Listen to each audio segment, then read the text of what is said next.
Rare is the town that celebrates Yankee ingenuity like Farmington, Maine. Oh, the earmuffs are on the car. It's Chester Greenwood Day, Farmington's annual tribute to the inventor of the earmuff. These are the originals. The headband pushes like this, and then it will fold so you can put it in your pocket. Greenwood came up with his revolutionary idea as a teenager in 1873. For the next 60 years, this town in central Maine would be the world capital of warm ears. Our sister station, Portland's WMTW, visited recently. Living away, when I tell people I'm from Farmington, Maine, and they say, "Where's that?" I said, "You know, where earmuffs are from."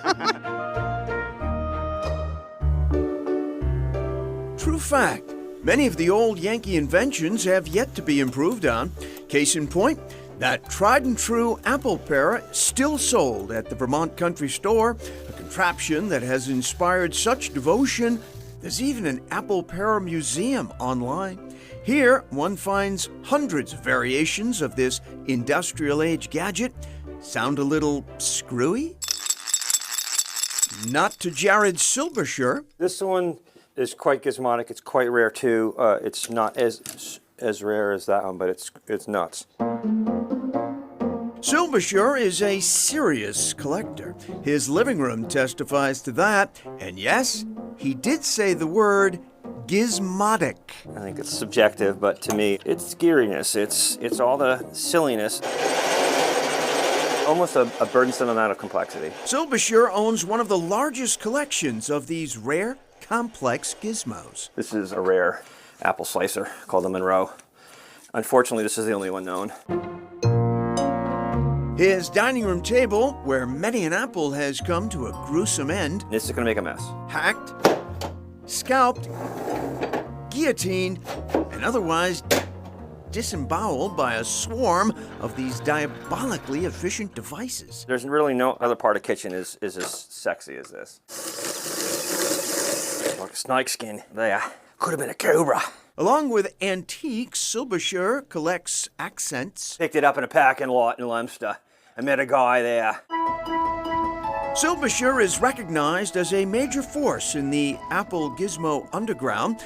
Many of his pieces featured on the Apple Parer Museum website, run by a fellow aficionado out in Colorado.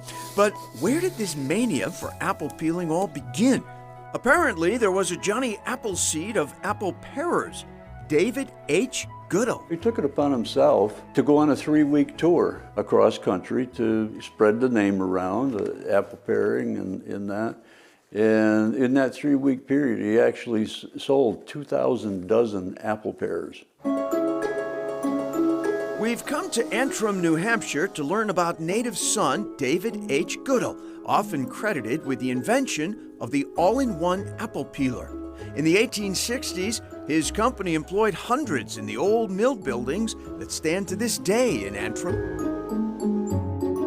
The success of his apple peeler propelled Goodell all the way to the governor's mansion in 1888.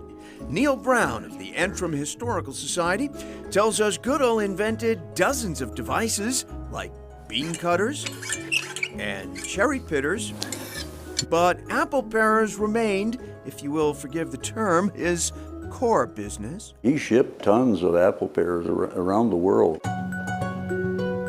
So many, in fact, they're typically not rare enough to get Jared Silbersher's attention. But he made an exception for a Goodell item he never knew existed. And I'm stunned. A one-of-a-kind Goodell corncob stripper appeared at a farm auction in Pennsylvania. Silbersher had to have it. I don't know of another machine that does this. The thrill of new finds never gets old for Silbersher, but it's offset by the realization that those who share his passion for peelers are becoming antiques themselves. The sad part about this hobby is that it is a dying group, and I think a lot of younger kids are just not exposed to things that make noise and make smoke and have grease and whatever else, and they don't want to be bothered. You really have to know a lot to make something like this. You have to be really smart and natively smart, have an ability. In the meantime, I'm happy to celebrate the general workmanship and creativity of these people. Jared operates a business called the Gentleman Hauler, specializing in estate and property cleanout services, a line of work that feeds directly into his passion for collecting.